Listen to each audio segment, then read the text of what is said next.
liberta essa pessoa dessa alergia, deste mal, desses nódulos, tumores.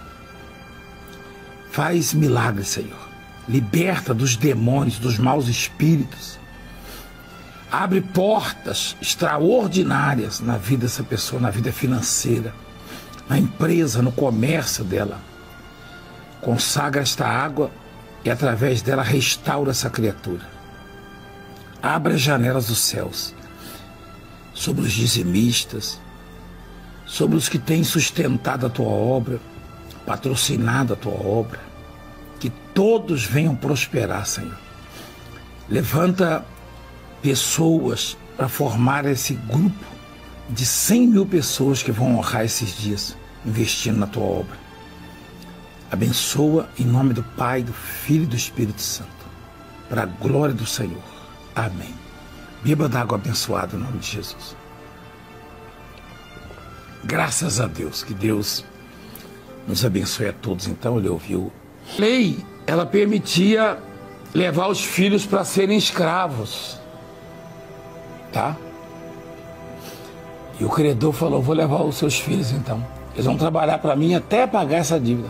Talvez o resto da vida, né? Quer dizer, aquilo que parecia que não podia piorar, acabou piorando. Acabou piorando. Só que aí o incrédulo, ou o leigo, o ignorante, ele questiona, como é que um crente, como é que uma mulher de Deus, um homem de Deus pode chegar numa situação dessa? Foi a única maneira, a única forma que Deus viu daquela mulher reagir e agir à fé, foi permitindo a situação piorar. De repente você está no pior momento da sua vida. Deus não te abandonou, Deus não te desprezou, Deus não te deixou de lado, não. Deus deixou a coisa chegar até aí para você agir a sua fé, para você se levantar a cabeça e orar e clamar e falar, não, Ele vai me dar vitória. Ele vai me dar resposta. Porque essa mulher, ela achava que não podia. A pessoa que tem uma ligação com Deus, que tem uma fé, a pessoa que tem uma comunhão, enfim, uma confiança, ela fala como se a coisa estivesse acontecendo. Como se estivesse indo ao supermercado, a uma fábrica, a uma fonte, né? Quando uma pessoa mora no interior e ela, de tardezinha assim, ela pega o balde, lembra? Minha mãe pegava o balde para ela, outro para mim, e falava, filho, vamos ali pegar água. Daqui a pouco você põe a panela aí que nós vamos trazer água, tá?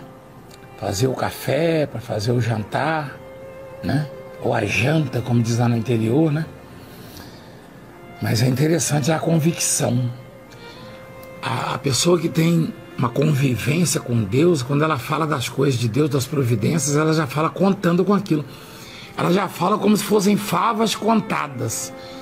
E ele falou, você vai pingar o azeite, quando for enchendo, você põe a parte. Quer dizer, não parece um charlatanismo, uma promessa de um, né? Se fosse hoje, ele seria processado fatalmente. Como eu tenho vários processos, né? Eu não tenho medo de falar, não tem vergonha. Porque eu sei que eles não conseguem provar nada e vão continuar processando. Por quê? Porque eles são os tiranos mesmo da terra, né? Eles são os malas. São os malas. Desculpa falar assim, mas é mala mesmo. Arrasta uma malaiada nesse país, vou te falar. Os caras ficam me processando e não prova e processa de novo. Continua processando. E eu continuo pregando e mostrando saída. Mostrando o poder de Deus. Aí ele falou, coloca a parte que estiver cheio, Partiu, pois, dele, fechou a porta sobre si e sobre os seus filhos. Eles traziam as vasilhas e elas enchiam. Sabe o que eu acho interessante? É que a mulher, ela teve a mesma atitude do Eliseu. Se de um lado o profeta manda ela pegar vasilhas emprestadas com os vizinhos, os mesmos vizinhos que já tinham dado um punhadinho de arroz um dia, de açúcar no outro, de café no outro. Acho que nem café é supérfluo para quem está com fome. Ela pegava era fubá, farinha, né? E imagina você chegar nesse vizinho que você pegou um pouco de arroz e falar assim, vem cá, o senhor tem um galão aí de 200 litros para me emprestar? Galão? Mas para quê? Será? Você é a comadre. Você é a comadre Maria, você veio ontem aqui pegar um pouquinho de arroz? Você quer galão para quê? Você estava enganando a gente? Não, eu quero galão para encher de azeite. Que loucura! Olha o que a fome fez com essa mulher. Né? Galão para encher de azeite. Azeite era precioso demais, é muito valioso. Quem tinha azeite podia ter carne, qualquer coisa, só vender. Porque era remédio, era alimento, era tudo. E combustível. Botava na lamparina. Aí ela vai e pega a vasilha emprestada com o vizinho, o mesmo vizinho que ela tinha já tomado emprestado para comer. Que constrangimento, hein? Na verdade, que fé. Imagina essas coisas não acontecem. Aí ela foi pegando emprestados, ó. E ela fez exatamente como o homem de Deus falou. Os filhos chegavam as vasilhas, e elas enchiam. Colocava um pouquinho de azeite e a vasilha enchia. Só pingava e enchia. Aí daqui a pouco ela falou, filho, traga mais uma. O filho falou, não tem mais nenhuma, tá tudo cheio. Ela foi lá e falou pro profeta, ó, tá tudo cheio.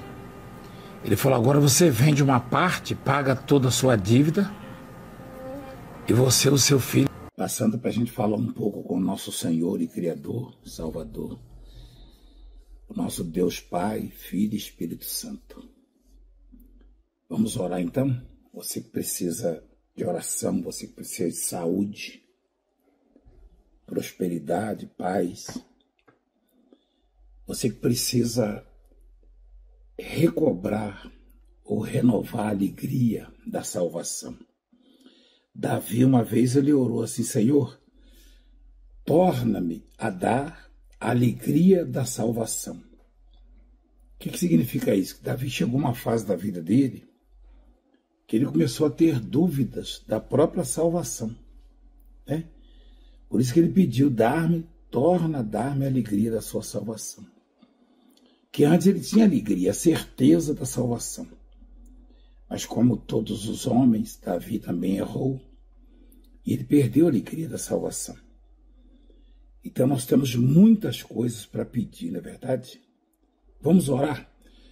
Pai querido e maravilhoso Deus, nós entramos na tua presença em oração, em o nome do teu Filho amado, nosso Senhor e Salvador Jesus Cristo. Sabemos que somos pequenos, pecadores, falhamos, erramos, nos sentimos indignados, às vezes, com tantas tribulações e maus tratos, e traições, perseguições, daqueles que não temem a tua palavra, que não temem o teu nome, daqueles que não gostam da tua obra e que servem a Satanás e que acreditam nas próprias mentiras que eles falam. Esses nos fazem sofrer nessa terra. Esses criam dificuldades, conflitos. Como o próprio Daniel, uma vez, tinha uma questão que envolvia grande conflito. Nós estamos sempre em conflitos, Pai. Pedimos a infinita misericórdia do Senhor que nos ajude. Ajuda essa pessoa que está doente, dando a ela a cura, a libertação de todos os males. Ajuda essa criatura que está com as portas fechadas, essa criatura que está com os negócios parados, faltando recursos, dinheiro. Essa criatura que foi desenganada pela medicina, que vive à base de remédios, calmantes, sedativos e outros. Pessoas que estão com problemas das drogas, do alcoolismo.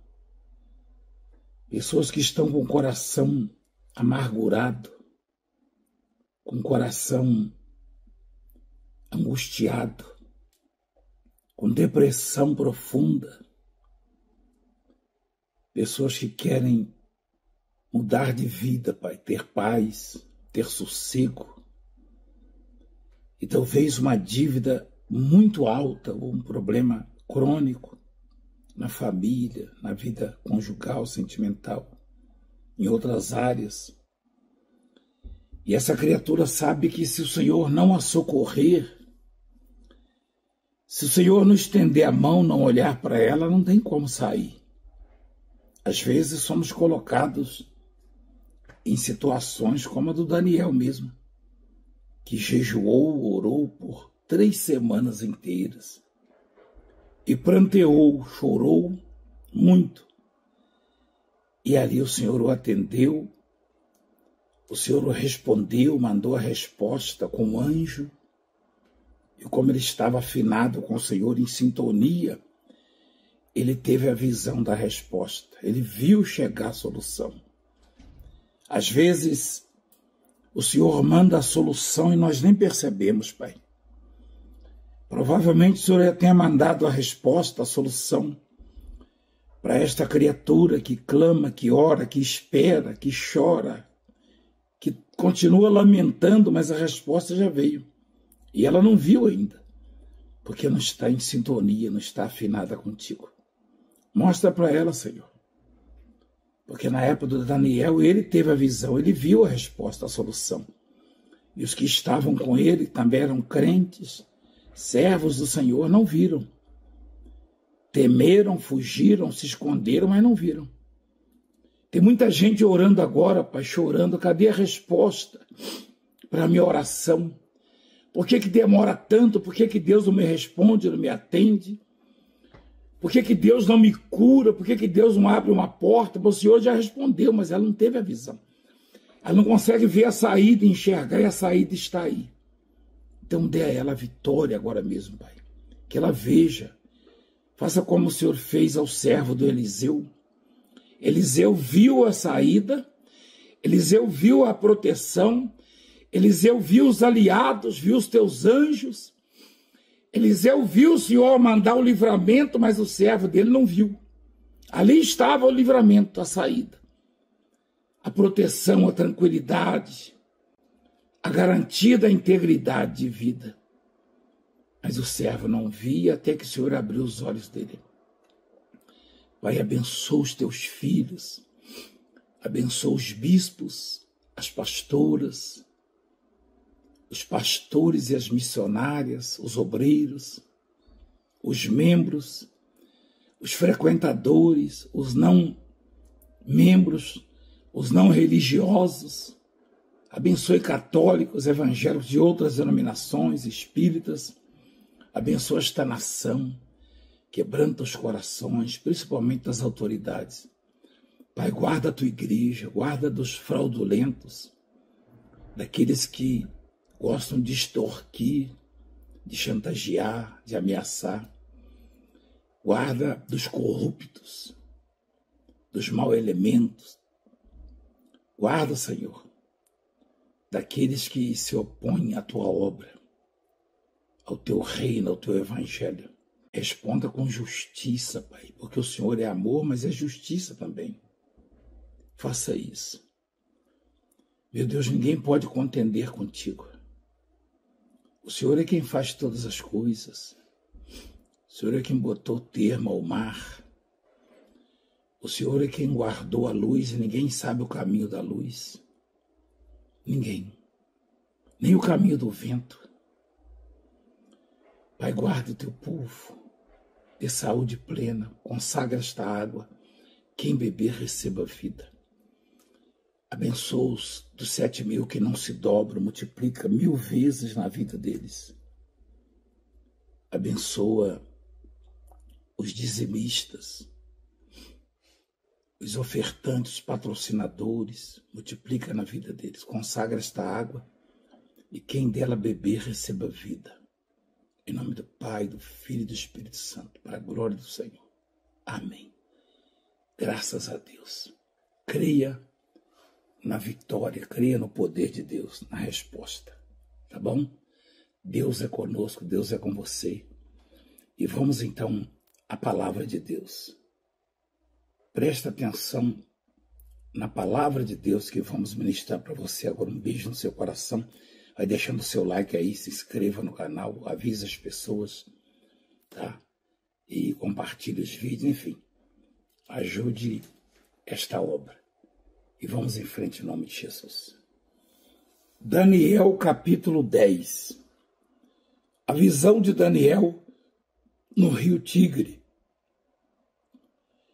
No terceiro ano de Ciro, rei da Pérsia, foi revelada uma palavra a Daniel, cujo nome é Beltsazar. A palavra era verdadeira e envolvia grande conflito. Ele entendeu a palavra e teve a inteligência da visão. Naqueles dias, eu, Daniel, pranteei durante 3 semanas. Manjar desejável não comi, nem carne, nem vinho entraram na minha boca. Nem me ungi com óleo algum, até que passaram as 3 semanas inteiras, 21 dias. Daniel estava diante de algo que fugia às suas forças e capacidade e condições de resolver. Daniel não tinha como resolver aquela situação. Eu e você, às vezes, nos deparamos com barreiras, dificuldades e problemas crônicos, improváveis, impossíveis. E a gente fica buscando uma saída, não é verdade? Nesse exato momento, provavelmente você esteja buscando uma saída para a sua vida, uma solução. E Daniel não tinha o que fazer. Na verdade tinha, como você também tem e eu tenho. Quando eu digo não tinha o que fazer, não adiantava buscar no governo, no rei, nos aliados, nos amigos, esperar por uma resposta de um juiz, torcer para o seu advogado atuar bem. Não adiantava pagar bem o seu médico. Não adiantava buscar auxílio nos amigos. Os amigos estavam lá do lado dele. Ninguém podia ajudá-lo a não ser Deus. Eu e você já conseguimos auxílio com amigos, com colegas, com grandes autoridades políticas, né? Apoio à obra de Deus, às vezes, em determinadas situações, no sentido de fazer justiça, né? À obra de Deus. Só que tem conflitos ou tem situações, tem momentos que não tem saída, que não tem para onde fugir. E Daniel fez o quê? Daniel, ele jejuou e orou. E isso durou quanto? 3 semanas inteiras. Foram 21 dias de orações e de jejum. Daniel era acostumado a comer bem, né? A se alimentar bem. Comer comidas boas e agradáveis ao paladar, beber vinho. Daniel era um político também. Um político temente a Deus, né? Servia ali no palácio do rei, mas Daniel era um sujeito que temia a Deus. Ainda há políticos que temem a Deus, não muitos. Mas a gente percebe que há alguns que se interessam pela obra de Deus. Daniel era um deles. E ele deixou de festejar durante aquele tempo, aquele período, de se alegrar com os amigos e manjar desejável não comia, ele falou. Nem vinho, nada. E esse pranteei, a expressão normalmente é chorei durante esse tempo. Não é verdade? Porque o choro, ele pode ser de alegria ou de tristeza, é uma emoção, né? Que a nossa carne sente, que pode ser positiva ou negativa. Eu já vi gente chorar de alegria, eu já chorei de alegria. Só que eu já chorei muito de tristeza, você já chorou de alegria e de tristeza também. Agora, o pranto, nunca alguém vai prantear de alegria. O pranto só pode ser de preocupação, de tristeza, de angústia, de incerteza, tá? O pranto, ele não vai ser nunca de alegria. O choro pode ser de alegria ou de tristeza. Mas o pranto, quando alguém está em pranto, é porque há alguma coisa difícil, alguma coisa improvável, impossível, alguma situação adversa que faz o seu coração sentir angústia e às vezes até desespero. Aquela notícia negativa que vem do médico, que vem do seu advogado, ou aquela situação que você presencia que não pode fazer nada, não pode mudar, se sente impotente. Às vezes é um filho, uma filha, um pai, uma mãe, um parente, um ente querido. Às vezes é pessoal mesmo, é na vida financeira, é na saúde, é em qualquer área da sua vida. Então vem o pranto, ou seja, vem a tristeza, vem a angústia, vem o desespero, vem aquilo que lhe preocupa muito, tá? E Daniel, então, ele jejuou, orou e pranteou, ou seja, Daniel, ele sofreu. Vamos então a continuidade da leitura agora no versículo 4. No dia 24 do primeiro mês, estando eu à borda do grande rio Tigre, levantei os olhos e olhei, e eis um homem vestido de linho, cujos ombros estavam cingidos de ouro puro de Ufaz. O seu corpo era como berilo, ele falando de metais valiosos e que brilham, e pedras preciosas. O seu rosto como um relâmpago, como fogo, né? Os seus olhos como tochas de fogo. E seus braços e pés brilhavam como bronze polido. E as suas palavras, ou seja, a voz das suas palavras, eram como o estrondo de muita gente falando junto, né? Só eu, Daniel, tive aquela visão. Os homens que estavam comigo nada viram. Não obstante, caiu sobre eles o grande temor e fugiram e se esconderam. Fiquei, pois, eu só e contemplei esta grande visão. E não restou força em mim. O meu rosto mudou de cor e se desfigurou. E não tive força. Não retive força alguma. Contudo, ouvi a voz das suas palavras, e ouvindo-a, caí sem sentido, rosto em terra. Eis que certa mão me tocou, sacudiu-me, pôs-me sobre os meus joelhos e as palmas das minhas mãos. Ele me disse: Daniel, homem muito amado, está atento às palavras que te vou dizer. Levanta-te sobre os seus pés, porque eis que te sou enviado.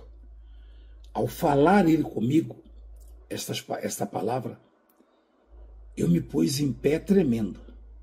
Então me disse: não temas, Daniel, porque desde o primeiro dia em que aplicaste o coração a compreender e a humilhar-te perante o teu Deus, foram ouvidas as suas palavras, e por causa das suas palavras é que eu vim. Olha que coisa tremenda. As palavras às quais o anjo do Senhor se referiu é a oração. A oração, ela provoca atividade nos céus, barulho, movimentação.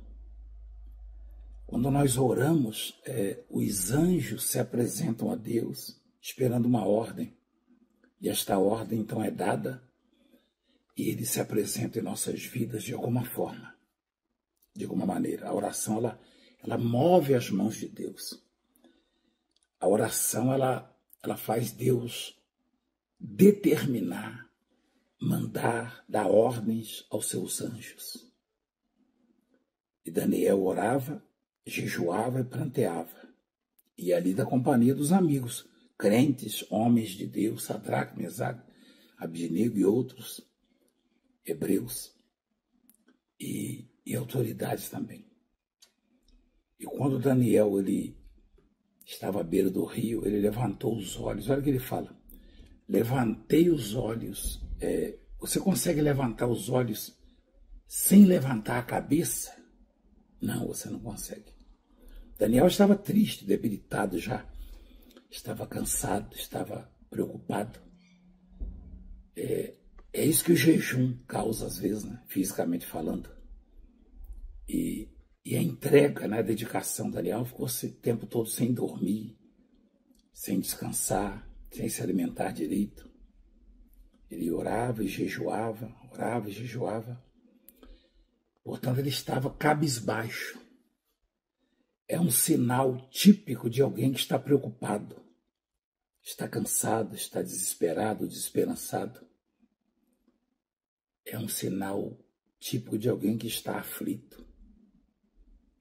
Mas quando ele levanta os olhos, ele ergue os olhos, ele vê o anjo. Ou seja, você pode estar na situação que for. O grau de dificuldade pode ser o pior.